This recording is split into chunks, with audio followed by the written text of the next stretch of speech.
I'm Benjamin Hall, and I'm searching for heroes.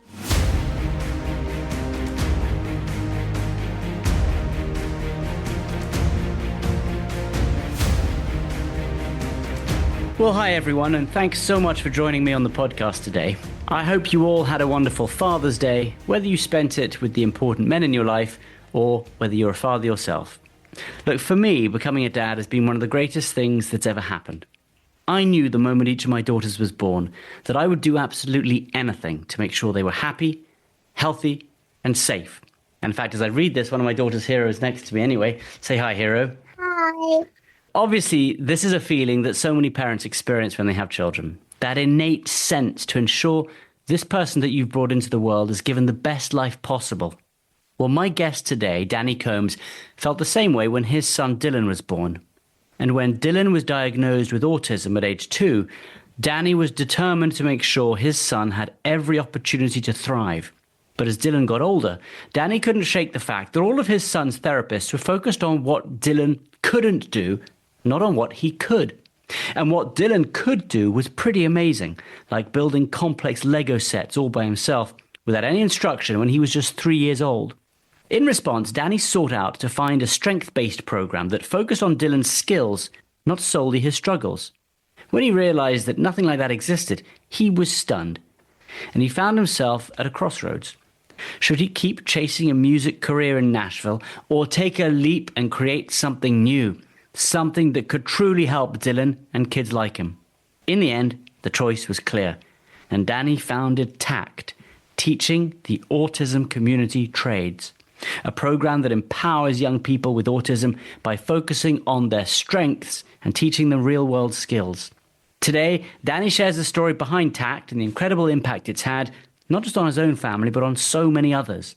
He also opens up about what he's learned from this community and the unique talents and perspectives that often go overlooked. I hope you enjoy our conversation, and from me and Hero, speak to you later. Bye. I come from a family of tradesfolk. My great-grandfather happened to be neighbors to a gentleman in Long Island that started a company called Grumman, that's now known as Northrop Grumman, and got in right at the ground level. And then my grandfather was in Korea, Air Force, then joined Grumman, helped design the lunar module. And then my dad was a general contractor. So naturally, when you're fourth generation and you grow up getting the opportunity to do the trades all the time, you're like, I'm not doing this.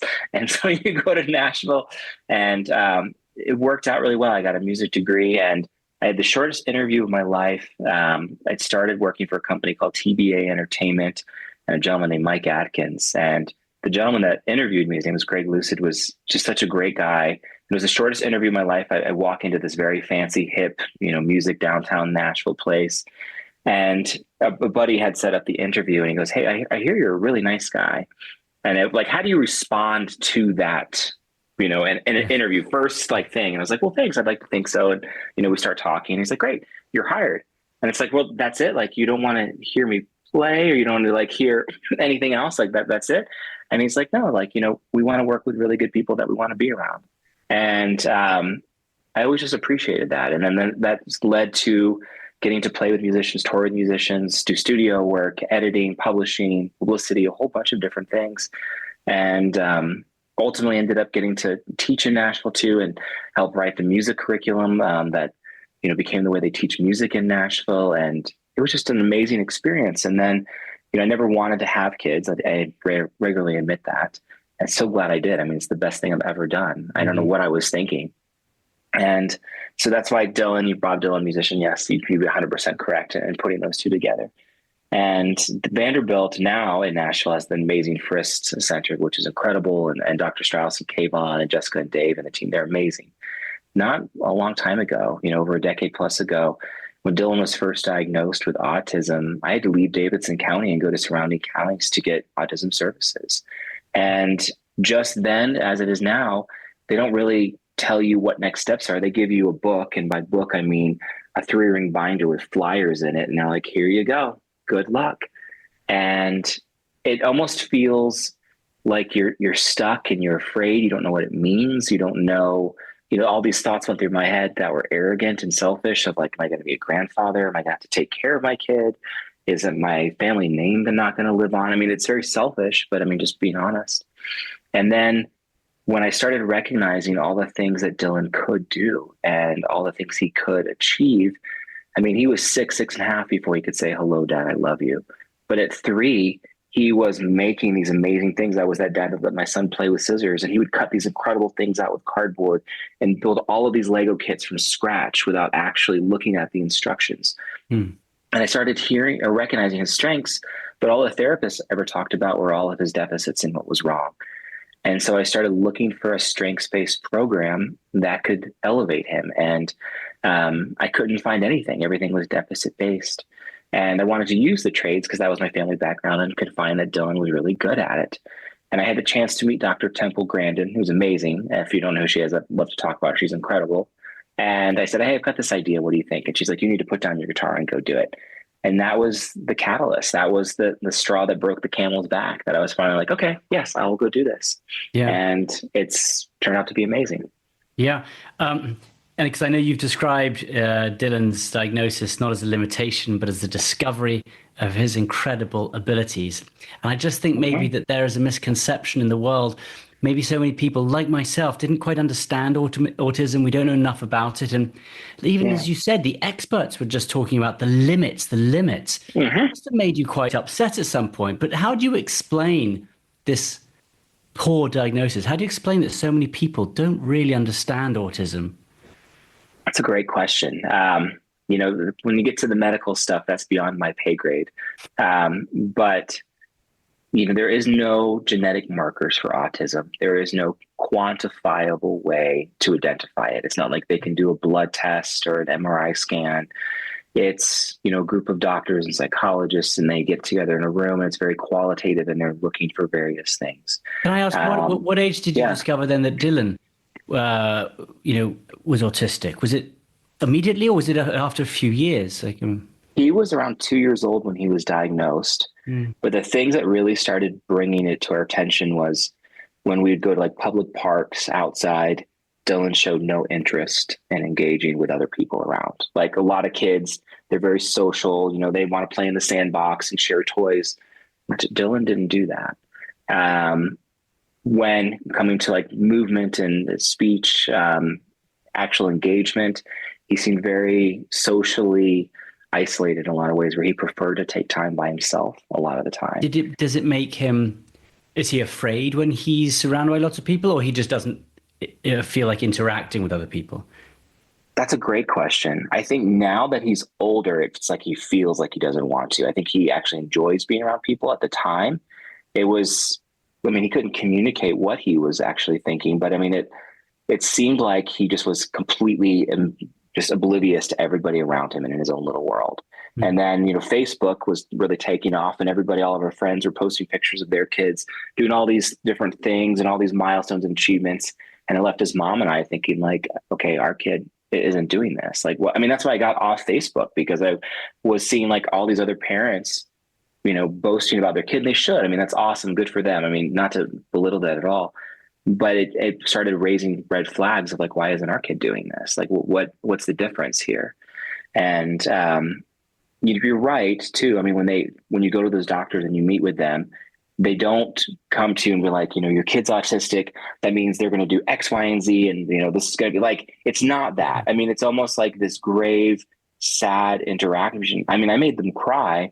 Again, like I told you, I didn't handle it with grace. Like I would love to be like, I was like, yes, like, thank you, doctor. Like, this is going to be like, my kid's going to have all of these, exciting opportunities. I didn't have that. And when you look at how far we've come in the last decade plus, the number of individuals that are being diagnosed with autism has increased dramatically, which has made, news all over the place, especially as of late.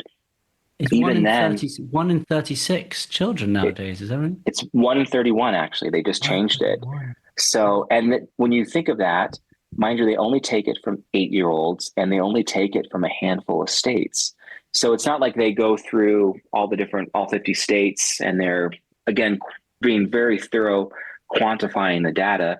They're looking at half a dozen, 14 states, something like that they take numbers from, and then they paint a broad brush of what that looks like across America. When you start breaking it down to even further and smaller demographics, In some instances, like California, it's 1 in 12 boys. It could be 1 in 20 or 1 in 21 in like the state like California. Are there And more? Is that, are we just able to recognize autism more than before, or is the number climbing? it's hard to tell because, and I think that's where the controversy, people get really argumentative about it in the sense that, in past years, and I just read a great study that talked about institutionalism and how we're trying to get out of the idea of putting individuals in institutions. In the 1970s, late 1970s and early 80s, if you had a disability, especially intellectual or cognitive disability, you were most likely institutionalized, as well over 80%. I mean, that was a large number. So people were like, we don't see people that are severely impacted with autism out in the community back then. Well, you wouldn't, because they were, unfortunately shoved into those terrible situations. And when you look at what that looked like, it was disgusting and gross and inhumane. And thankfully, we recognized that and moved past that. But when you look at 40% of autistic individuals, have some kind of speech disability or delay, use alternative forms of communication through an iPad. I don't remember as a kid knowing people that were autistic or neurodivergent having that number of people using iPads or other forms of communication. I mean, I had a cousin, his name was Jimmy. Sadly, he has passed away, but he had autism and he used a chalkboard. He was the only one that I knew. So I think there's got to be more to it. I mean, yes, we are definitely looking for it more. That there's no doubt about that. I don't think anybody can not recognize that. That doesn't mean that that's the only reason that we're seeing more autism. And I think there's got to be more to what this looks like as a whole. So I'm anxious for the scientists to start sharing more. That being said, I wouldn't change Dylan's autism. I think it's amazing who he is. I would never try to cure him or change him. I love who he is, and I know he loves who he is. So it's not something I would personally look to be like, okay, if I could get rid of his autism, would I? I would not. Yeah, because you've seen the incredible things that he can do as a result and the amazing person that he is. Is there quite a wide, I'm sure there's a sort of spectrum of people who have autism. So is there sort of people who have it in different ways or have it more severely? And, though at the other extreme, there's some people sort of in the middle. And how do you define some people who you can't quite tell? I mean, like, is there a gray area where you can't quite tell? So, yeah, and I guess that's where I was kind of going at. This is where the doctors go against my pay grade. And at this point, I feel like I've been around enough autistic and neurodivergent individuals. I can usually get pretty close. Or I discovered, after my son was diagnosed, that I'm neurodivergent and have ADHD myself, which happens to a lot of parents, where you're talking to the doctors and they're like, hey, by the way, we just finished with your son. Why don't you come over here too? Because we've just, noticed from interacting with you. I walked on my toes all the time as a kid. I'm really not good at eye contact. Some of the kind of more broader brushes that people would paint about that. So yes, there is that spectrum. I mean, you've got, individuals that might not be bathroom dependent are using, communication devices like iPads or there's some sort of assistive technology, to individuals that can do crazy math in their head and can, compose different music. And, through this process, I've met my fiance. In the Mike Rowe video, they call her my wife. She will be my wife next month, which is very exciting because we're getting married. Congratulations. Thank you. And her son is autistic as well, which is how we met. And, her son's autism, he can do orbital mechanic math in his head. He has perfect pitch. He can hear a song once on the radio and write it down. He really struggles with social interaction and executive functioning to the point where it's almost debilitating.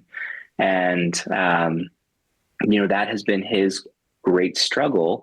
But is it also not a struggle? Because, he's got so many strengths to that. Hopefully the pathways, if we change the environment to start building up those strengths that he has, doesn't force him to quite change. Is that quite sort of a regular model whereby they're incredibly talented, as you've described, and can do things that very few people can do, but then it is often the social interaction that is that generally the description of it? Yes. So versus these other genius abilities. That's a great question. So the document that defines autism is a document called the DSM-5. and it's changed over the years, and it does view it as a communication disorder, and that would fall into that social interaction piece. That's how the medical model would look at it, right? As it's that communication, social interaction piece. But it can be limiting of what opportunities lie, because when you start looking at employment, so much of employment is based on that social reciprocity of the interview process, right? Like, you sit across from somebody, they're not just interviewing you on your skills and your ability. They're like, man, do I want to get a beer with this guy afterwards? Oh, he went to the same college as me. Oh, he, complimented my shoes and how great the lobby is and the community. Like, those kind of intangible things tend to be a lot of what employers are hiring for. And they overlook the actual people that have real skills for that. And I mean, make no mistake, like, my stepson, he's brilliant. It is difficult sometimes, communicating with him. And some employers don't want that. They're looking for the path of least resistance. Mm. But the ironic part about that is, there's a great study that just came out of the UK that talked about more individuals are being diagnosed or self-identifying as neurodivergent. So not just autistic, but ADHD, dyslexia, PTSD, long-form COVID. I mean, the whole, wheel and gamut of what neurodiversity looks like. Employers have this really unique opportunity where they can finally start saying, especially with a huge deficit of opening of vacancies in employment, they can start saying, what do we need to change? And what have we been doing over and over and over that has led to the same results? When you look at nearly 8 million job openings in America, I think it's like 7.6 in the participation rate, but they're going about it in the same way. And they haven't got the results they're looking for, and they're scratching their heads wondering, like, why aren't we getting great candidates? Where it's like, the way you're going about it, utilizing AI or utilizing the interview things, you're systematically weeding out the neurodivergent individuals or the autistic individuals from this process. And you're not getting that talent and innovation that comes when you start looking at what those individuals with all of that talent bring to the table. That's what employers really want. And they just miss that. More of our conversation right after this. For listeners unfamiliar with TACT, teaching the autism community trade, can you explain a little bit about it and sort of what it offers? Yeah, so it uses the skilled trades as the vessels to develop the employment skills. When, I look at the way my dad taught me the trades, and mind you, he didn't know what he was doing, but he did it really well. So to his credit, I have a master's degree in education. The way he went about it was fantastic. It was just so holistic. When you start looking at, generations ago or decades ago, the way that things were taught, it was very holistic. It wasn't completely segmented and broken down. What happens now, especially for autistic individuals, is everything they do is broken down. They don't let them learn holistically. So it's like, we're going to teach you today how to brush your teeth. We're going to teach you today how to pay your bills. We're going to teach you today how to do X, Y, and Z. And it's not real to how life is. The amazing thing about the trades is it's everything at once. If you are building something out of wood, you're having to socialize, you're having to use executive function, you're going to have to communicate with your peers, you're using a lot of physical motion that's kinesthetic.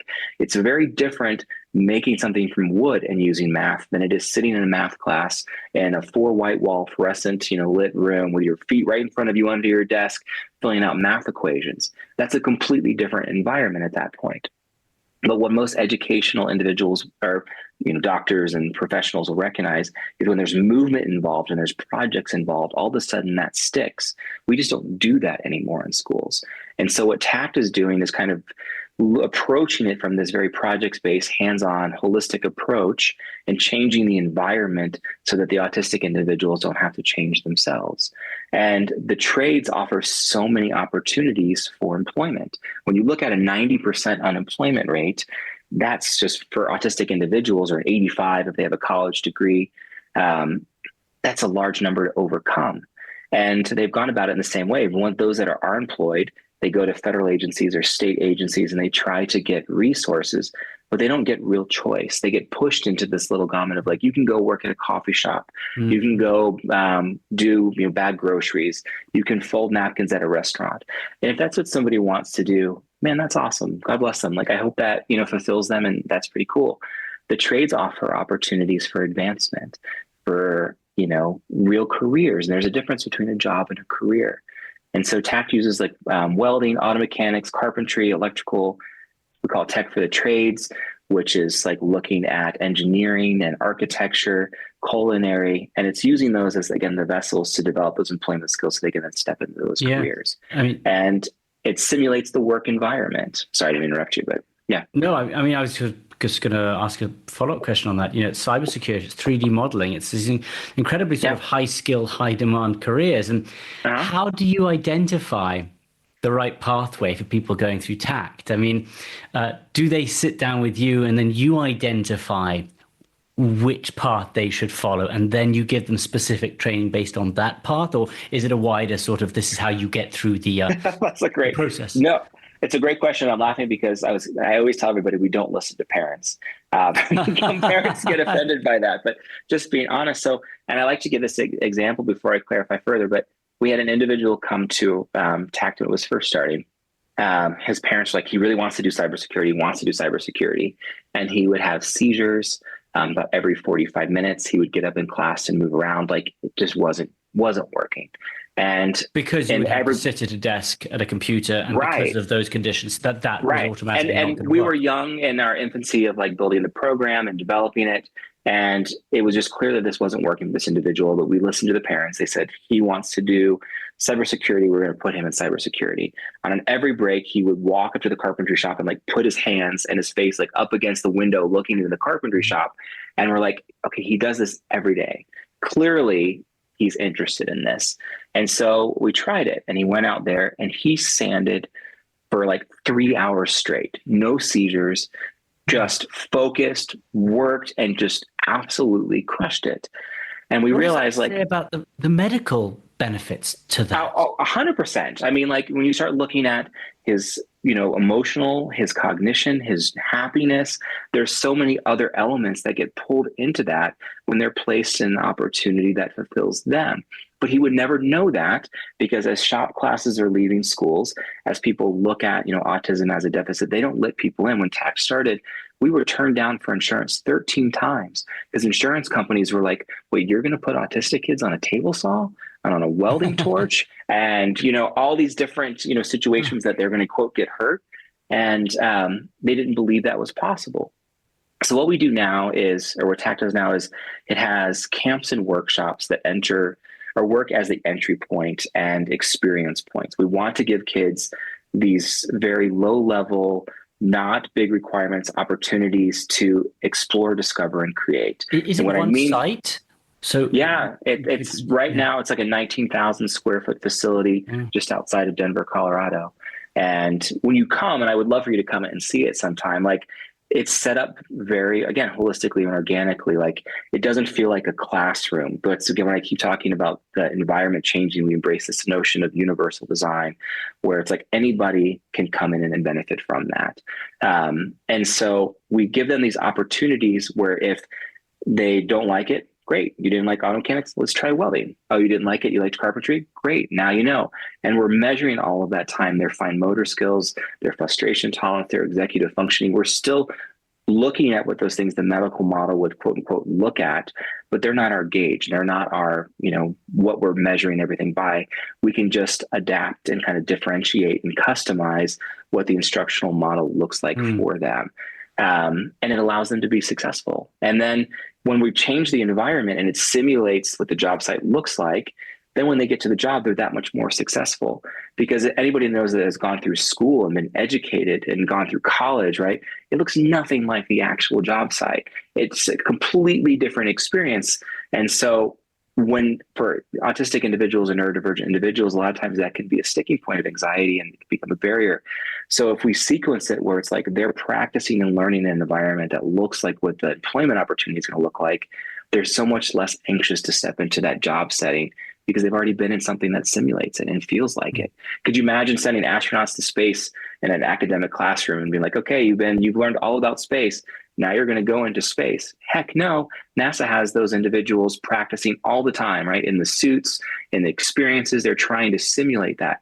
We don't do that in most education, but we used to. And I think that that's something that's really changed and something that TACT does really well. You've mentioned the phrase controlled chaos. at TACT. And I'm curious because, you might put a couple of people into the carpentry workshop, and then who's watching? I mean, do you realize quite quickly it's not carpentry, and there are people constantly moving between different classrooms, or how long is their program before you move them on to the next? And you might just have to watch everyone to see, which they're great at. Right. So the camps and workshops are like 45-minute to an hour and a half long classes.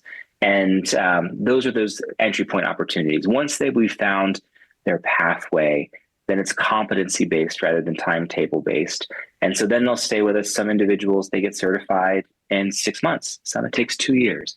It's dependent upon what they need and how we can support them.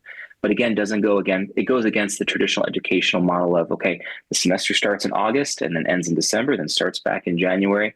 Why? Like, what's the reason for that? Like, we're not farmers anymore where we're having to take summers off to go, help our parents pull the crops. Like, I get why we used to do that, but we're not doing that anymore. So by and large, why can't we make it to customize and fit them and do what's best for them, not the actual, structure itself?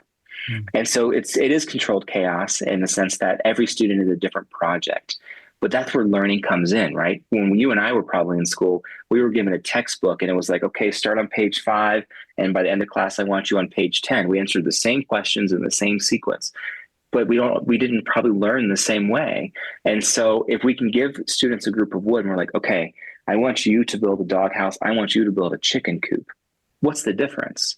Like, one's for dogs and one's for chickens, but they're having to use the same tools with the same materials. It still looks like a house, but they get that choice then of like, which one do they want to build at that point? And when you start giving individuals that choice of like, okay, do you want to build the chicken coop? Do you want to build the dog house? Do you want to build, whatever, as long as it's looking like X, Y, and Z, it gives them that opportunity to own the project that they're working, but they're still demonstrating the same skills that we're looking for them to demonstrate. They're still having to do the problem solving. They still have to safely use the tools. They're still learning to measure, to, safely use all of the wood. Yeah. But that doesn't happen a lot of times. Yeah. This is something which absolutely shocked me, which is that it is still legal to pay sub-minimum wages to people with disabilities in many states. Why do you think those sort of outdated policies still persist? And how do you go about changing them? Because that's something that should be changed. But how is that still possible and legal? It's over 36. It's 36 states right now. It might be 35. It's either 35 or 36 states that is still legal. Not only is that still legal, but nobody talks about it. And there's also rules of how many people with disabilities you can put in a workplace before it's considered, quote unquote, a sheltered workshop. So they limit the ratios of people with disabilities or autistic individuals and neurotypicals or able-bodied people at the same time too. We don't do that with any other demographic. What is that percentage? Do you know? Yeah, it's usually 7-1 is what a lot of organizations or states will talk about, which blows my mind. And I actually have to give Colorado credit. Colorado is one of the states that has gotten rid of that. And, I took this new position now running the Colorado Disability Opportunity Office, which is a new office. And Colorado had the foresight to say, like, those ideas are not working. That's not equitable and fair to those individuals. We need to change that. So this office was created to kind of be that policy and strategy guide for the state to work with state agencies, nonprofits, policymakers, to actually guide them and try to be somebody in state government to try to bring about that change. New York was the first state to do that. So my counterpart, Kim Hill in New York was the first state to do that with their chief disability officer to at least try to start moving that. But it takes time. And all of these, when you start looking at how the bureaucracy behind everything to get systematic change in place, there's so many rules and things that need to be changed. By the time you get everybody on board, voted, implemented the rules, it takes years, lots of times. But I think that's where advocates and community voice is so important, that we're listening to our community and we're actually engaging them. We just went through an election cycle. Nobody talked about the fact that there is a demographic of people that is 90% unemployed. It was 1 in 36, which is roughly 2.8% of the population. That's a massive group of population. That's bigger than some religious demographics in our country. If there were religious groups that were 90% unemployed, I imagine you would hear about that on the news, but we don't hear about autistic individuals, which have such high unemployment rates, looking for opportunity and systematically not getting that opportunity. And so I'm so grateful you're actually taking the time to share this with the listeners, that we can, help others be aware of it. I think it's important. You mentioned earlier on Dr. Temple Grandin, and how important she was to you. Can you talk to us a little bit about what her encouragement meant, and sort of then how work influenced your mission, and why people should look into her? She's the real deal, man. She's just awesome. I mean, she's so bold, so brave. She's very direct. She doesn't hold anything back. She's completely transparent and authentic, and she's right. And so when I say she's brave, she will have hard conversations with people that need to hear that they have hard conversations. We have a generation of kids that are being raised on cell phones when they should be actually in the shop with their parents. They should be learning, social skills. They should be cooking with their parents. They should be mowing the grass. Those kind of things aren't happening anymore. And Temple's that person that is like, what are you doing? Get your kid out of the basement, off the video games. Like, get them outside working with their hands and actually manufacturing and making things. And I love that about her. The thing that, like, she's been such a huge advocate for, I think, for me and for TACT, and has been just become a great friend, is that she's just a voice of consistency and persistence. She'll hear me on a radio. I'm definitely going to send her this afterwards. And if she hears me in a radio interview or read something, she'll call me, and it could be 10 o'clock at night. And if I don't answer, she'll call right back. And if I don't answer the third time, she'll call right back. And she'll just like tell me, what she's doing. I mean, there was a time recently, I was out in California at the Neurodiversity Conference at Stanford, and listening to everybody. And she called, and she was in a basketball stadium testing all of the elevators in Texas to see like which elevators. And she's like, you have to start teaching elevator maintenance. It's ridiculous how these elevators aren't working. And I always tell her, like, I'm excited. I'm going to see your presentation tomorrow. And she was like, what are you talking about? I'm not in California. I'm in Texas. And then it worked out and we got her there, and it was a whole little frantic thing. But that's like she discovered like a new sector, like something that you can add. And there must be so many out there that you are bringing, that you are actually that sort of good. No one's looking at that. That would be perfect for, someone with autism. Let's bring that into TACT, and 100%. Building and building and building.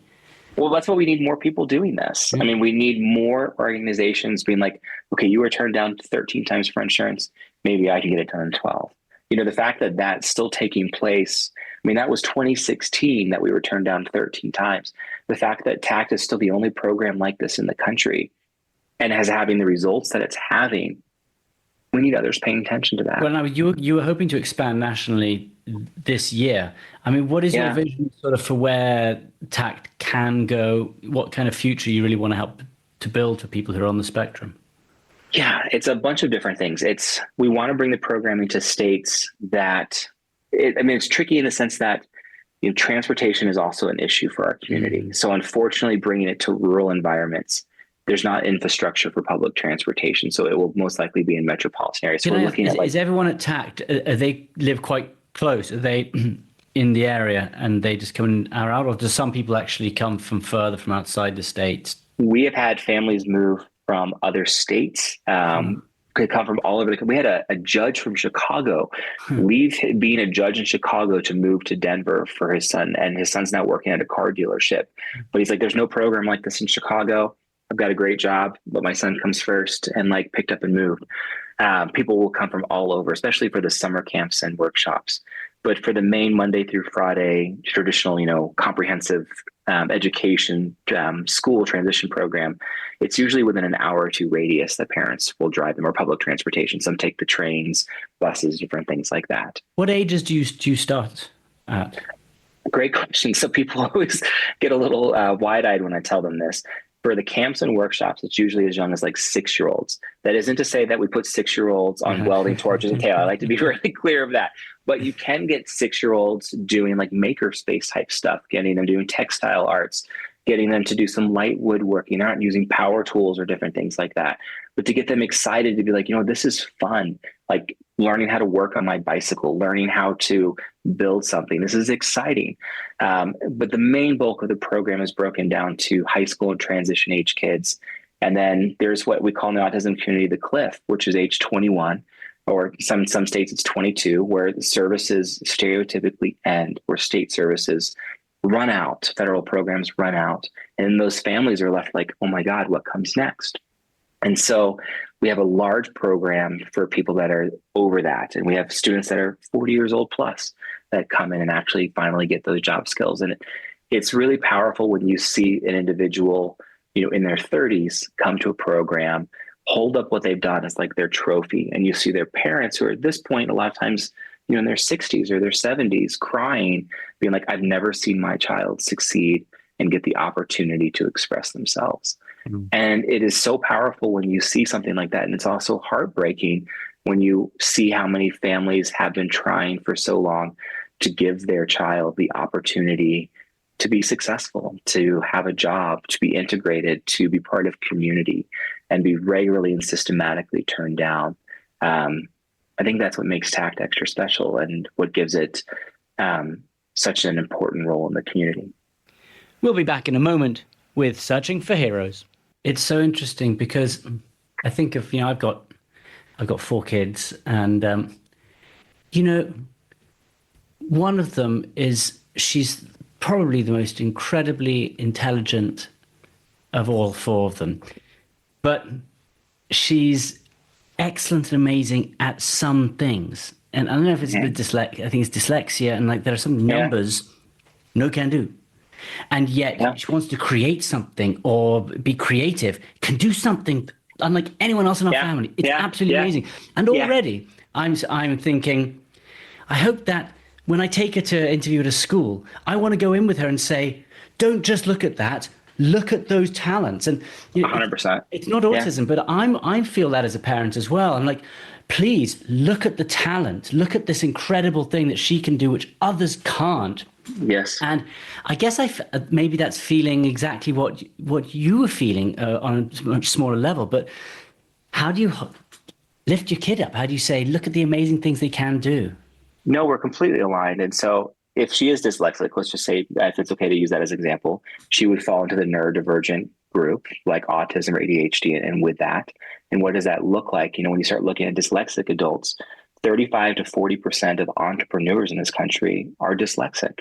And when you start, the person, if you used Apple Pay, I don't know where you're located, but if you're like going through Manhattan, you get in the subway, and like now when you get in the subway, it's just so simple to use the Apple Pay and just go boop, and you go onto the subway. When I was a kid, my family from Long Island, we'd go in the subway. It was a pain in the butt. It was also scarier to go in the subway back in the 80s and the 90s too. It's much better now. But Apple Pay was actually figured out by a dyslexic individual, where Apple had all of these great engineers and they couldn't figure it out. And it was the dyslexic individual in the corner that's just kind of quietly back there, brilliant, that no one was paying attention to, that realized it. And no, you're exactly like, that's where I'm happy that, as a dad, like you as a dad, when I started seeing what my kid could do and hearing all these things that people were saying they couldn't do, it became that moment where it's like, no, that's not okay. My child is everything, and I'm going to put everything into that. And, music paid the bills, and I was really fortunate that we were able to pay, it was a ridiculous amount of money towards all these different therapy groups. Time Magazine did a great study saying that the average cost to raise an autistic child is $2.2 million, which is a great Time article compared to $250,000 for a neurotypical child. Parents are burdened, and it's not to say that their kids are a burden. That's not what I'm saying, but it is no doubt a tax on individuals to have that much money going out to various therapies, various sources before you even buy a loaf of bread or pay for your mortgage or any of those different things. And so another thing that TACT has done is all the students that go there, or over 90% of them, are on scholarship of some sort. That's one thing Becky and I have made it where, as parents, it can't be just, this is a program that's available for parents that can afford it, because there are so many programs out there that preach inclusivity for $60,000 a year or $80,000 or whatever. And it's like, that's great. Your inclusive program is for people that have a ton of expendable income. That's not inclusive at that point. And so trying to model what real community looks like and make it that, if somebody wants that opportunity, then they get it. And it's incredible to see, as the graduates leave TACT, the careers that they're having, the money that they're making. We've always talked, it'd been amazing to try to figure out the economic impact that's had with all of these individuals now paying so much in taxes and having these incredible careers. That'd be pretty cool to one day try to figure out. Yeah. How about yourself? We've talked about so many other people. I mean, you've been on quite a journey yourself, musician, advocate, entrepreneur, educator. I mean, but it can't have been easy the whole time, How have you changed yourself? Well, you left out Air Force. I enlisted in the Air Force at 39. So I ended up, that was something I always wanted to do. And so I ended up joining the Air Force at 39. And my, grandfather and I talked about Grumman. So I ended up getting to do space stuff and got to end up co-chairing the Neurodiverse Air Force and helping the pathway for neurodivergent individuals, autistic individuals to enter the military, which I'm pretty proud of too. The amazing thing is I get asked a lot, would I want to go back to doing music in Nashville? It was a great time in life, but my son has put me exactly where I'm supposed to be. And I look back to, that young Danny that was playing guitar, and I'm so grateful for that period of life. I don't know what I was thinking, and the fact that I didn't want kids. My kids are the best thing I've ever done. I mean, they're my favorite part of myself. Now in a blended family, we have 5 kids. So I don't know if your audience will be able to see the gray hair. It's still there, but it's definitely gotten gray. And I can't imagine life without my kids. And it's interesting. I feel like Dylan has given me my voice as much as I've helped, I like to think, given him his voice, in the sense that he's helped give that purpose. And when I see him succeed, he just got a job. He's 16. And he's now working at a local restaurant, like a little bar and grill, as a dishwasher and busboy. His first job at 16. And he was so proud that he's actually getting to do that. And it's a starting spot. He wants to be a writer, and that's what he really likes to do. And he's found his voice in writing. And I think that's so cool that we live in an age that gives him the tools to do that now too. So it's been a journey for sure. Absolutely. And I suppose just to finish up, what would you tell to a parent? What would you say to a parent who's just received, say, an autism diagnosis for their child? They don't quite know about the path ahead. They're unsure what to do. What would you say to them? I would say to them that they're about ready to get a lot of information from a lot of people that think they're right. I would be wary of people that always think they're right. The best ones that I have met, it's a growth mindset. It's a journey for them. They're looking at, what is changing with the science around autism, and how do we support the individual? Some of the kind of blanket generic ideas and philosophies that have been pushed on autistic people and their behaviors in the past have not helped move everything forward. I would let them know it is not going to be easy. I mean, there are good days and bad days for sure, but that's anybody else, right? Of being a parent, there are good days and bad days. And I would encourage them to find somebody that can recognize the strengths and talents of their child, because they are definitely there.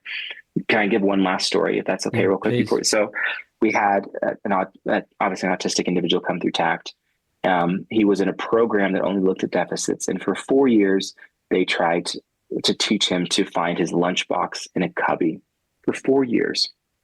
And within 4 weeks of being attacked, he was able to read a tape measure down to a 16th of an inch and actually use power tools and make things. And he works for a realtor now, making gift baskets, like wooden handcrafted gift baskets.